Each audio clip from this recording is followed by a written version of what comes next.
Hello friends, welcome to another new video. 2023 সালের আমাদের রাজ্য তথা দেশের শিক্ষা ব্যবস্থা আমরা দেখতে পাচ্ছি একের পর এক পরিবর্তন, একের পর এক ইউনিকনেস আমরা দেখতে পাচ্ছি।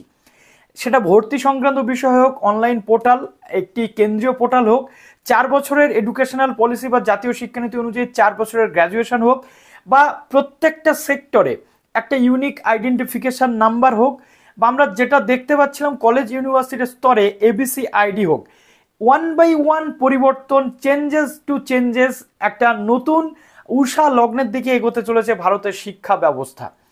এমতো পরিস্থিতিতে চলে এলো 2023-এর আরও একটি বিগ ব্রেকিং আপডেট সূত্র মারফত পাওয়া যাচ্ছে। এই আপডেট সারা দেশ তথা সারা রাজ্যের শিক্ষক তথা স্টুডেন্টসদের এবার থেকে হবে একটা নির্দিষ্ট আইডি। শিক্ষকদের হবে একটা ID, teacher ID, unique ID, এবং তার পাশাপাশি স্টুডেন্টসদের হবে একটা ইউনিক আইডি, স্টুডেন্ট আইডি। যে আইডিটা সমস্ত দেশ বা সারা বিশ্বব্যাপী একটা স্টুডেন্ট যখন ভারতীয় কোনো স্টুডেন্ট যাবে বা এ রাজ্য থেকে কোনো একটা স্টুডেন্ট অন্য কোনো রাজ্যে যাবে, সেই স্টুডেন্ট আইডেন্টিফিকেশন যে নাম্বার থাকবে, ইউনিক আইডেন্টিফিকেশন নাম্বার, সেখান থেকে অথেন্টিকেশন হয়ে যাবে যে সেই ক্যান্ডিডেটটি কত বছর পড়াশোনা করেছে, কি কি সাবজেক্ট নিয়ে পড়েছে, তার বলতে গেলে একটা স্টুডেন্ট ডেটা বা টিচারদের ডেটা, ওভারঅল শিক্ষা ব্যবস্থার একটা ডেটা থাকবে। ওভারঅল একটা ডেটার মাধ্যমে কিন্তু ম্যাপিং করা সম্ভব হবে সমগ্র দেশ জুড়ে। কি বলা হচ্ছে আজকের সূত্র মারফত এই আপডেটে তোমাদের সঙ্গে শেয়ার করব। যারা নতুন আছো এই চ্যানেলে, অবশ্যই চ্যানেলটিকে সাবস্ক্রাইব করে পাশ থেকে বেল আইকনটি ক্লিক করে দাও, যাতে সমস্ত তথ্যগুলো তোমরা টাইম টু টাইম পেয়ে যাও। এবং সবচেয়ে গুরুত্বপূর্ণ পয়েন্ট হলো এটাই যে এই স্টুডেন্ট আইডেন্টিফিকেশন নাম্বার বা টিচারদের যে আইডেন্টিফিকেশন নাম্বার, এটা প্রাইমারি প্রি প্রাইমারি স্টুডেন্টস থেকে, প্রাইমারি প্রি প্রাইমারি টিচার থেকে, কলেজ ইউনিভার্সিটি বা আপার লেভেল উচ্চশিক্ষা স্কুল থেকে শুরু করে প্রত্যেকটা জায়গাতে কিন্তু এই ইউনিক আইডেন্টিফিকেশন নাম্বার প্রত্যেককেই বানাতে হবে, আইডি প্রত্যেককেই বানাতে হবে, যাতে আধার, প্যান বা ভোটার কার্ডের মতো স্টুডেন্ট বা টিচারদেরও একটা স্বয়ং পরিচয়পত্র থাকে, যে পরিচয়পত্র বা আইডেন্টিফিকেশন নাম্বার যে কোনো সিস্টেমে পুট করলে বা কিউআর কোড স্ক্যান করলে যেন সমস্ত ডিটেল পাওয়া যায়। এবং বলে রাখা ভালো, এর সাথে আধারও কিন্তু লিঙ্কিং থাকছে। কি বলা হচ্ছে তোমাদের বলে দিই, প্যান বা আধার তো থাকছেই, তার সাথে সাথে এবার আসছে আরও একটি পরিচয়পত্র বা আইডি।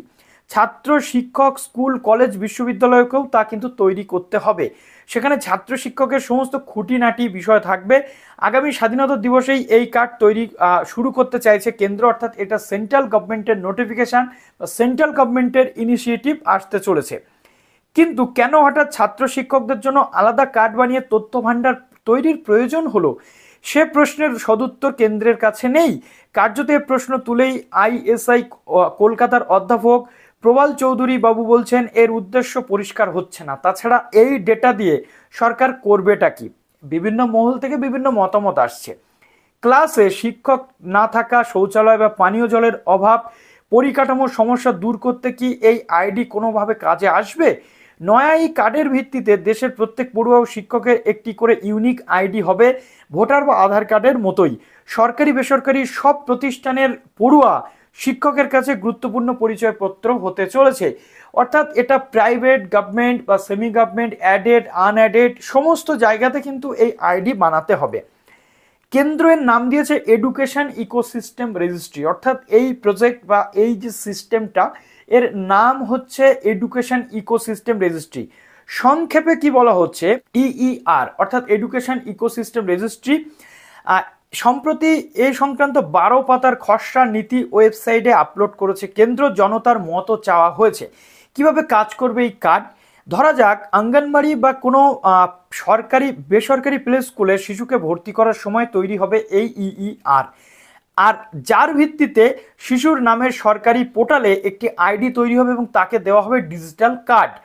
আইডিতে শিশুর নাম, পরিচয়পত্র, বাবা মায়ের নাম, ঠিকানা, যোগাযোগের নাম্বার, পাশাপাশি আপলোড করতে হবে ক্লাসের পরীক্ষার ফল, সে কি শিখেছে, কোনো বিশেষ প্রশিক্ষণ নিয়েছে কিনা, গান অর্থাৎ এক্সট্রা কারিকুলার অ্যাক্টিভিটিস, কোনো গান বাজনা বা বিশেষ খেলাধুলার পারদর্শিতা, অর্থাৎ একটা স্টুডেন্টের সারা জীবনব্যাপী পুরো ডিটেল বা পুরো তথ্য সেই কার্ডের মধ্যে থাকবে। বোর্ডের পরীক্ষার নাম্বার, কোনো পুরস্কার পেয়েছে কিনা ইত্যাদি। এই কার্ডকে পড়ুয়ার আধার কার্ডের সাথে লিঙ্ক করতে হবে। কলেজ বিশ্ববিদ্যালয় পর্যন্ত তার শিক্ষা সংক্রান্ত তথ্য সংগ্রহ করা হবে। প্রক্রিয়া চলবে চাকরির দোরগোড়া পর্যন্ত, অর্থাৎ চাকরির দোরগোড়াতে গিয়েও এখান থেকে ডিটেল কিন্তু দেওয়া যাবে। পড়ুয়াদের মার্কশিট, রেজাল্টের কপি আইডিতে স্টোর হতে থাকবে। কাজের দায়িত্ব পড়েছে ন্যাশনাল টেকনোলজি ফোরামের চেয়ারপারসন অনিল ডি সহস্রবুধের ওপর। তিনি জানান, কার্ডের মাধ্যমে দেশের শিক্ষার হাল, অগ্রগতি বা খামতিও দ্রুত ট্র্যাক করা সম্ভব হবে। অর্থাৎ একটা স্ক্যানিং বা একটা বাটন টেপার মাধ্যমে কোনো একটা স্টুডেন্টের সমস্ত ডিটেল জানা সম্ভব হবে, যাতে করে কোনো ফ্রডেন্ট বা কোনো রকম ছলচাতুরি করে কেউ যাতে চাকরি না পেতে পারে, কেউ যাতে ভর্তি না হতে পারে, সেই জায়গাটা কিন্তু মেনটেন করার জন্য এটা হচ্ছে। তবে কেন্দ্র এই উদ্যোগকে কারোর উপর চাপিয়ে দিতে চায় না বলে তার দাবি রয়েছে। সহস্রবুধের মতে দেশ জুড়ে ছাত্র শিক্ষকদের ডেটা ব্যাংক তৈরি হওয়া উচিত, কিন্তু তার রাজ্যের অগ্রাধিকার বা অধিকার বা সিদ্ধান্ত উপেক্ষা করে নয়। তিনি বলেন, ডেটা চুরি ঠেকাতেও এর নিরাপত্তা নিশ্চিত করা হয়েছে। এবার আমরা প্রত্যেকটা সেকশনে দেখেছি কোনো না কোনো জায়গাতে আমাদের ডেটা বা কোনো আমাদের তথ্য যখন সংগৃহীত হতে থাকে বা ডেটা স্টোর হতে থাকে, সেখান থেকে সেটা চুরি হয়ে গিয়ে আমাদের সমস্যা তৈরি করতে পারে বিভিন্ন যারা থাকে, হ্যাকার থেকে শুরু করে বা বিভিন্ন চৌর্যবৃত্তির সাথে যারা যুক্ত থাকে তারা, এবং সেটার অপব্যবহার তারা কিন্তু করতে পারে নিমেষেই। তাই সেটা যাতে কোনো রকমভাবে এফেক্টেড না হয় বা সেই ডেটা চুরি যাতে ঠেকানো যায়, সেই ব্যাপারে নিশ্চিত নিরাপত্তার ব্যবস্থা করা হচ্ছে। কেন্দ্রের প্রস্তাব হলো রাজ্য কেন্দ্র যৌথভাবে চালাবে এই প্রকল্প। কার্ডে থাকবে একটি কিউআর কোড, যা স্ক্যান করলেই পড়ুয়া বা শিক্ষকের তথ্য মিলবে। এ প্রসঙ্গে শিক্ষায়তনের মহাসচিব ব্রতুতি ভট্টাচার্য বলছেন, 2030-এর মধ্যে আমাদের দেশের নবীন সংখ্যা সর্বাধিক হতে চলেছে, ফলে দেশের অর্থনীতি, কর্মসংস্থান, দক্ষতার জন্য হিউম্যান ম্যাপিং এর প্রয়োজন রয়েছে। অর্থাৎ হিউম্যান ম্যাপিং, পার্টিকুলার কোনো একটা পার্সন কোথায় চাকরি করছে, তার এডুকেশনাল ডিটেল কি, এর জন্য অর্থাৎ ট্র্যাকিং বা ম্যাপিং এর জন্য এরকম একটা সিস্টেম প্রয়োজন বলে তিনি মনে করছেন। এই বিষয়ে আপনাদের কি মন্তব্য কমেন্ট সেকশনে জানাবেন। এই জিনিস যখনই শুরু হবে আমি আপনাদের সামনে তথ্য নিয়ে চলে আসব।